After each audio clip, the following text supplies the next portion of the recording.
OceanGate Submersible's deep ocean exploration on June 22 came out to be a huge tragedy for 5 people on board.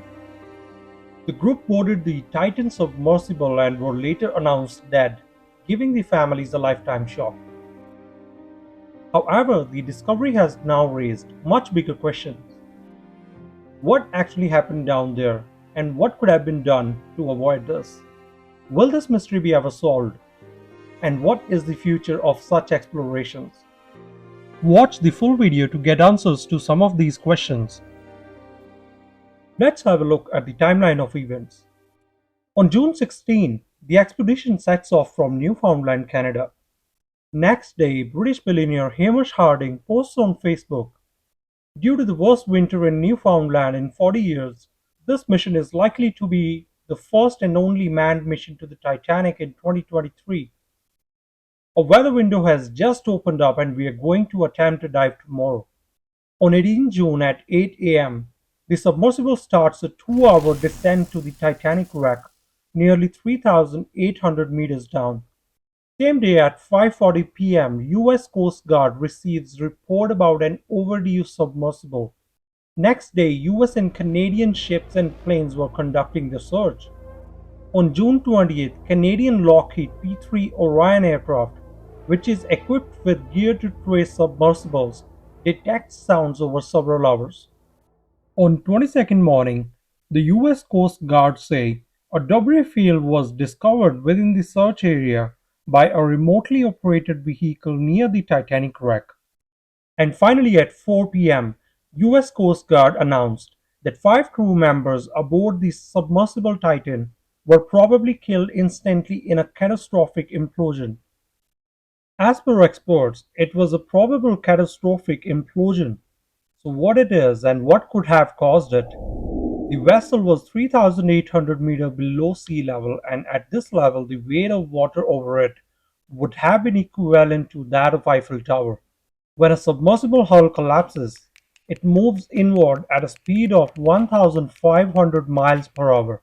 So it would only take a millisecond for the OceanGate submersible to collapse under that kind of pressure.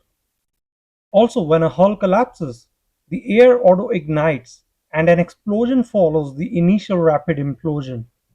Such destruction means that it's highly unlikely that the bodies of the victims could be recovered.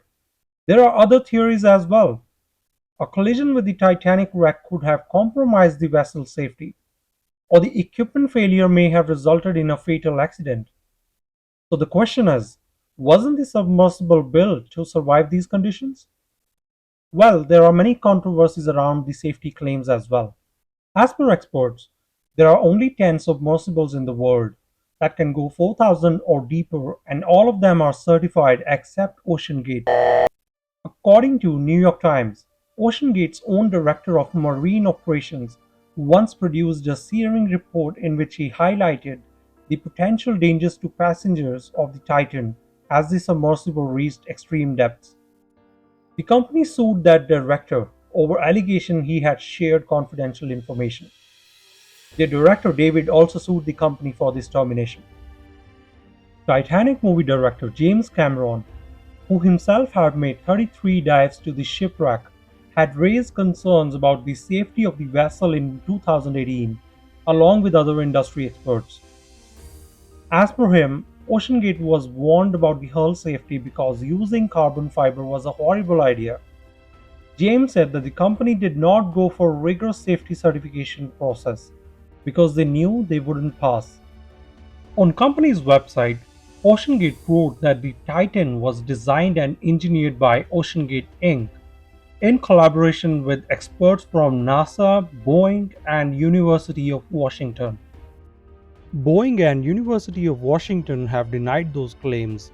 On the other hand, NASA said that they consulted OceanGate on materials and manufacturing processes for the submarine, but they did not consult testing and manufacturing via its workforce or facilities, which were done somewhere else by OceanGate.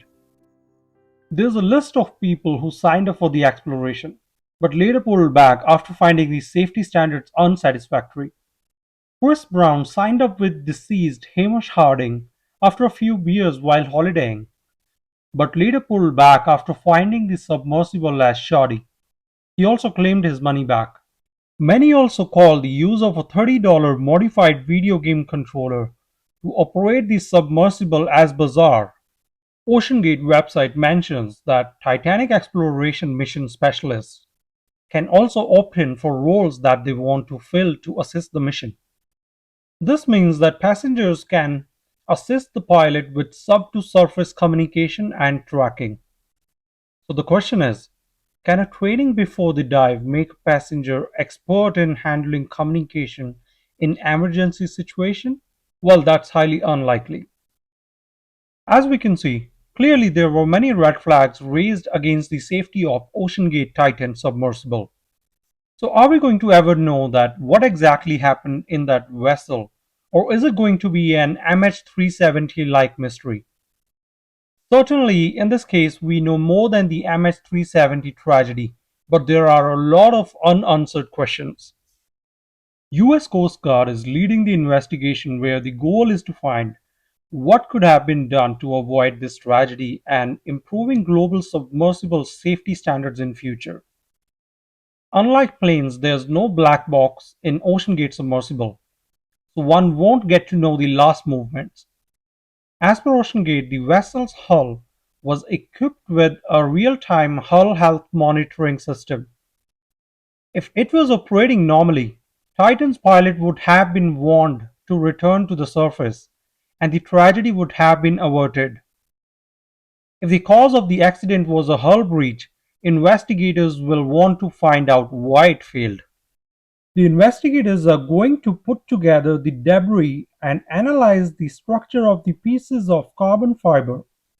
Each piece will be closely examined under the microscope with a focus on direction of the carbon fiber filaments, looking for tears which may point to the exact place where the rupture happened. Interestingly, most merchant vessels are required to be certified where an external body sees if certain standards are met, but this was not the case with OceanGate Titan. As per experts, that might be fine for an exploratory craft for research.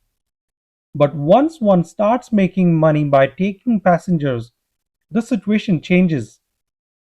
So this is going to be a crucial factor for the investigators.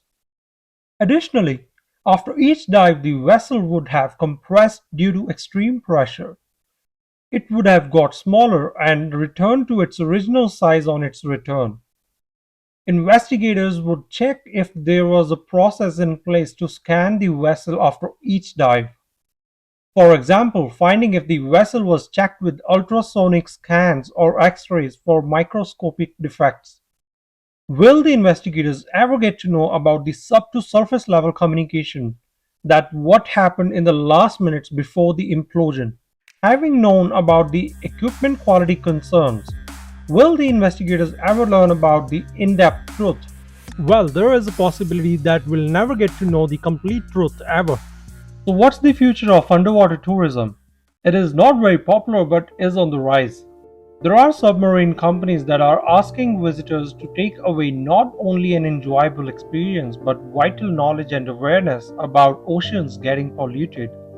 There are submarine rides for tourists that cost from $1,500 to $150,000, offering the underwater beauty along with other luxury experiences like onboard chef and a bar. The future of underwater tourism is likely to get a hit.